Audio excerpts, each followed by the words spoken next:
Kitchen की साफ सफाई तो करते हैं, लेकिन कुछ छोटी छोटी चीज़ें ऐसी रह जाती हैं जिससे हमारा किचन हाइजीनिक नहीं रहता।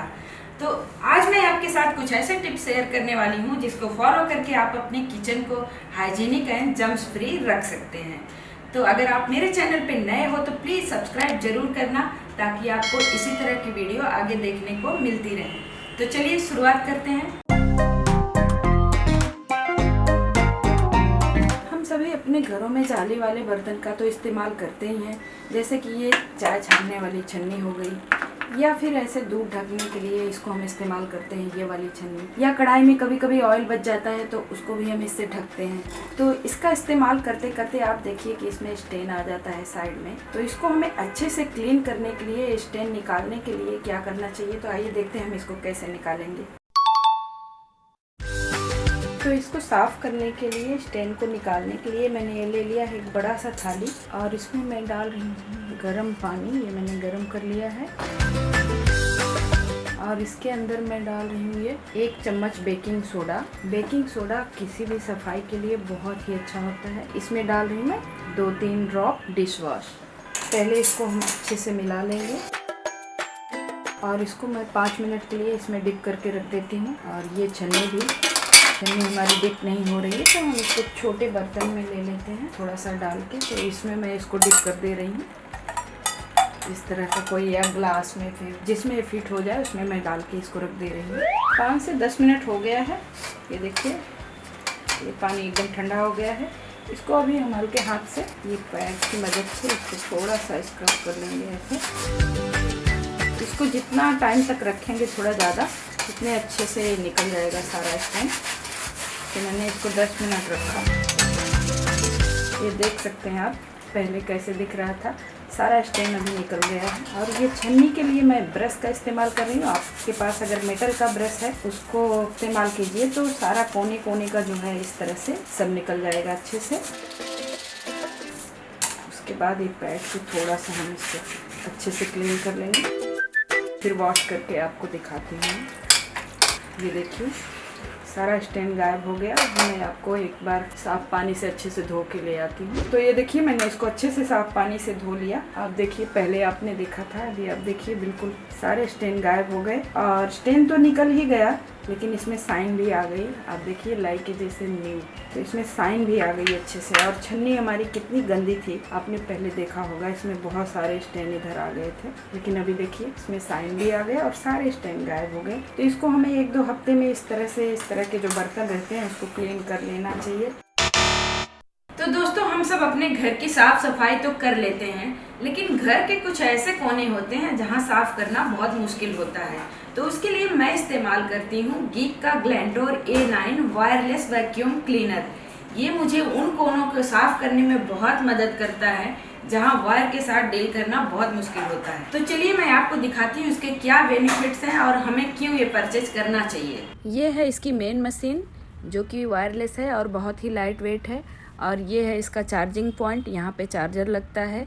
इसको चार्ज होने में 4.5 घंटे लगते हैं, और एक बार फुल चार्ज हो गया तो आप 22 से 30 मिनट तक इसका इस्तेमाल कर सकते हैं। और ये है इसका ऑन ऑफ का बटन, और ये है इसका पावर का बटन, जहाँ से आप इसकी स्पीड को कम ज़्यादा कर सकते हैं, जैसे मिनिमम मैक्सिमम। इसमें काफ़ी सारे अटैचमेंट हैं जो आपके काम को आसान बना देते हैं। और ये कि ये देखिए, लंबा वाला अटैचमेंट दिया हुआ है, जैसे सीलिंग साफ करना या फिर फैन साफ करना। इसके साथ एक पतला वाला अटैचमेंट आता है, इससे आप अपने घर के कोनों की सफाई अच्छे से कर सकते हैं।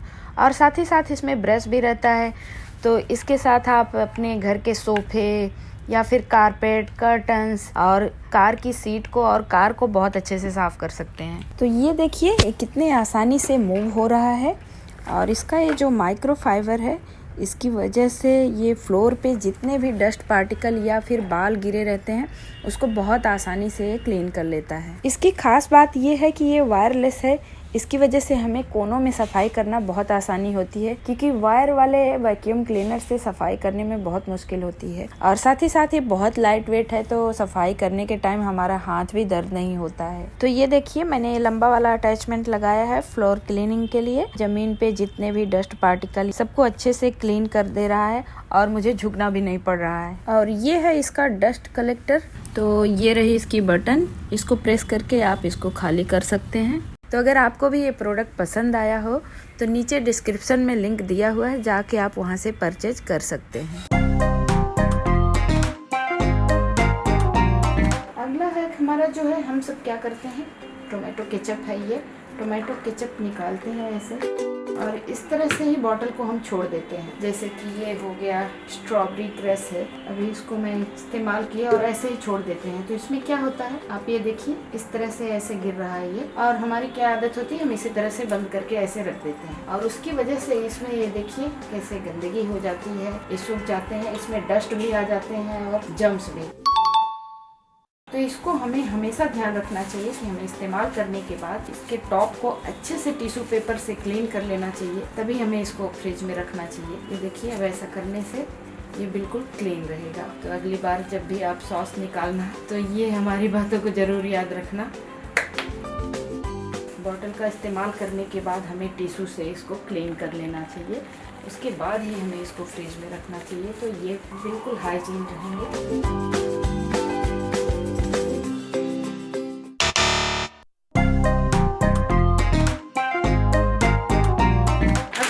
हमारा है ये देखिए, जैसे हम पैकेट फूड लाते हैं और इसका इस्तेमाल करते हैं, और जो बच गया हम क्या करते हैं, इसी तरह इसको फोल्ड करके हम फ्रिज में रख देते हैं, और इसमें एयर जाने की वजह से जल्दी खराब होने लगता है। तो इससे बचने के लिए मेरे पास बहुत ही बढ़िया है। इस तरह की मार्केट में आती है सील क्लिप, ये बहुत आसानी से 70-80 रुपए में मिल जाती है, 10-15 क्लिप। तो आप इसको ले लीजिए, और जो भी पैकेट इस्तेमाल करने के बाद बच जाता है उसको इस तरह से ऐसा सील कर दीजिए, ये देखिए, और फिर इसको फ्रीजर में रख दीजिए। जैसे कि मैंने ये चीज़ लिया था, मैंने पिज़्ज़ा बनाया और इतना चीज़ बच गया। अब ऐसे रखने से इसमें आइस स्टोर होता है और ख़राब होने लगता है। लॉक करने के लिए ये क्लिप बहुत ही अच्छा है। ये क्लिप को लगा के और अच्छे से स्टोर करके इसको मैं फ्रिज में रख सकती हूँ। तो ये देखिए, हो गया ना सील अच्छी तरह से। ये मुझे बहुत अच्छा लगता है। ये तो हमारे साथ अक्सर होता रहता है, पैकेट फूड लाते हैं तो बच जाता है जो, तो वो हमें रखना ही पड़ता है। तो बस इसको सील करने के बाद मैं फ्रीजर में इसको रख दे रही हूँ, अब ये खराब नहीं होगा।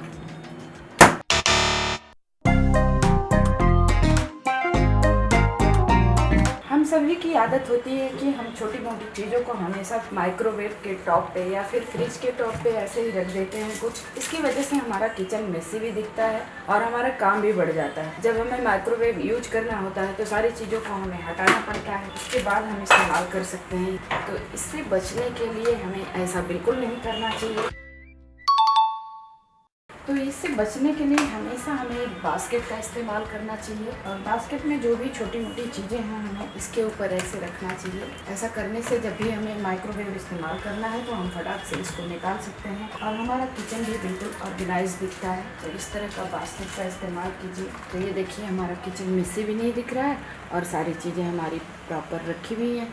अब जब भी हमें माइक्रोवेव इस्तेमाल करना है, बस ये बास्केट को हटाया और बस हम यूज कर सकते हैं।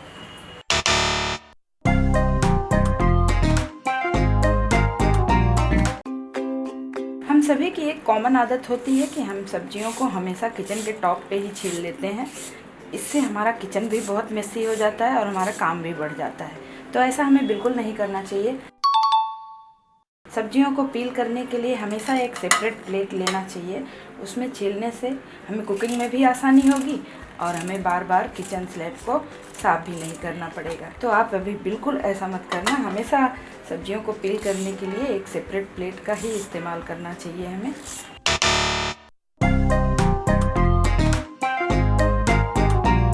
बहुत से लोग कुकिंग करने के टाइम कुकिंग स्पून को या तो गैस स्लैब पे रख देते हैं या फिर किचन स्लैब पे रख देते हैं।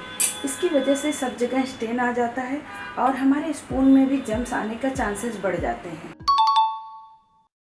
तो इसके लिए हमेशा कुकिंग स्पून को एक सेपरेट प्लेट में ही रखना चाहिए।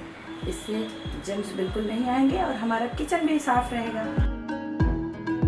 तो नेक्स्ट टाइम आप जब भी कुकिंग करना तो अपने कुकिंग स्पून को हमेशा एक सेपरेट प्लेट में ही रखना।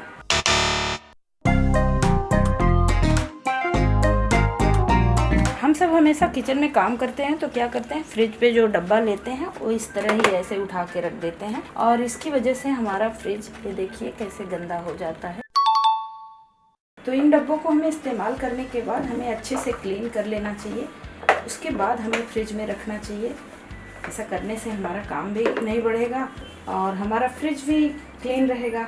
तो ये छोटी छोटी बातों का ध्यान रखने से हमारा किचन हाइजीन रहता है और हमारा काम भी कम हो जाता है।